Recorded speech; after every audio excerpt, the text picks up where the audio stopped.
Hello, class. My name is Willie Anderson, and this is 5.2a, a racialized society.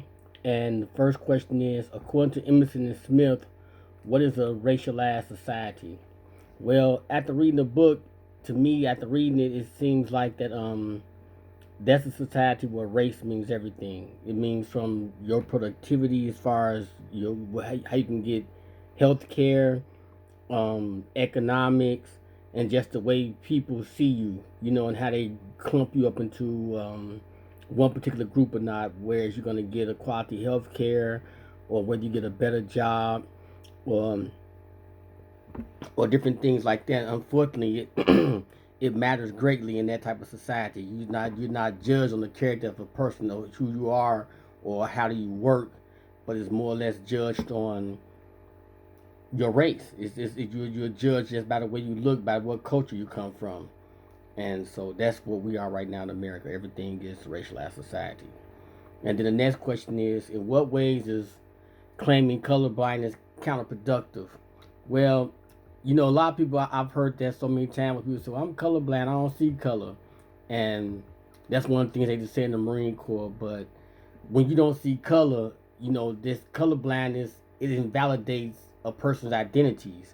You don't get a chance to be like, okay, your heritage is, African American or Hebrew or whatever, what I'm saying, you come from this part of Africa, you're just, or you come from Ireland, so you're Irish, or your family may come from France somewhere, or or your family may come from the Dominican Republic, or your family may come from a place, say,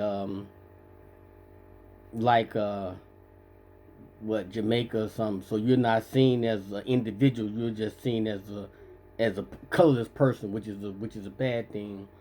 And then also, with color blindness, it narrows, it narrows a white person understanding the world around them. Because you say you colorblind, then it limits the stories. It limits, every story can't be told, and it keeps white America comfortable to be colorblind. But at the same time, racism thrives in that scenario.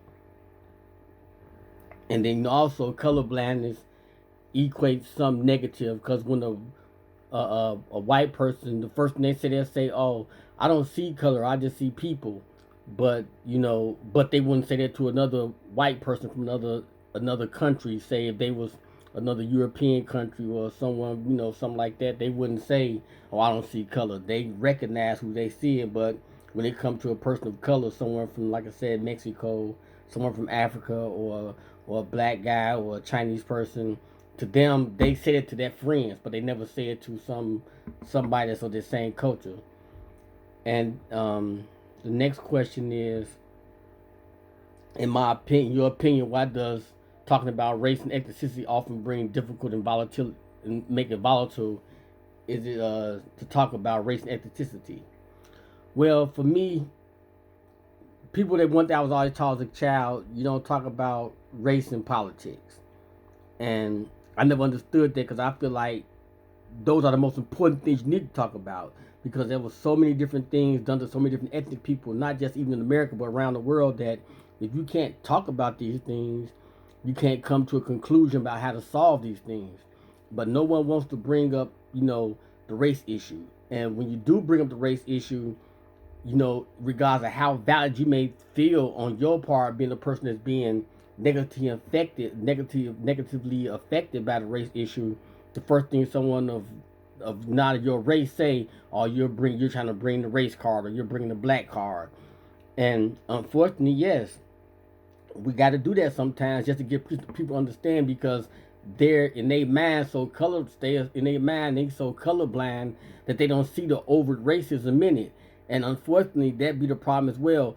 When I was in the military, or even in the world period, I'd rather deal with a person I know is racist, so I know where you stand, than with a person say, "Oh, I'm not racist. I have plenty of friends as black friends. Or I have like black people sometimes. Or I got white friends." But unfortunately, what you're saying is, all you got just one white friend, one black friend. You could name them. Whereas if everybody crossed the boundaries in their racial personality, it shouldn't be no problem. It ain't that, "Oh, I got a black friend." It's like, "Oh, that's just my friend. That's such and such a. That's my friend John. That's my friend Willie. That's my friend Bill." So that's how I feel about that. All right, thank you.